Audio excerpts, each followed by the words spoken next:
আজকে একটি কঠিন কথা বলতে চাই।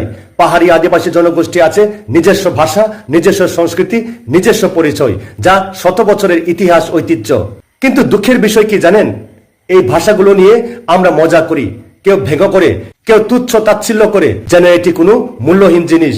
একবার ভাবুন তো, আপনার নিজের ভাষাকে যদি কেউ এইভাবে অপমান করত, আপনি কি চুপ করে থাকতেন? ভাষা শুধু কথা বলার মাধ্যম না, ভাষা মানে ইতিহাস, ভাষা মানে পরিচয়, ভাষা মানে একটি জাতির অস্তিত্ব।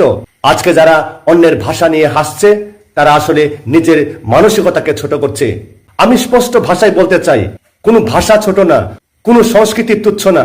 সম্মান দিন, সম্মান পাবেন। আর যারা এখন অন্যের ভাষা নিয়ে হাসছে, সময় এসেছে বদলানোর। কারণ সভ্য মানুষ কখনোই অন্যের পরিচয়কে অপমান করে না। আপনি কি সত্যি শিক্ষিত? তাহলে প্রমাণ দিন। অন্যের ভাষাকে সম্মান করে এই ভিডিওটি শেয়ার করুন।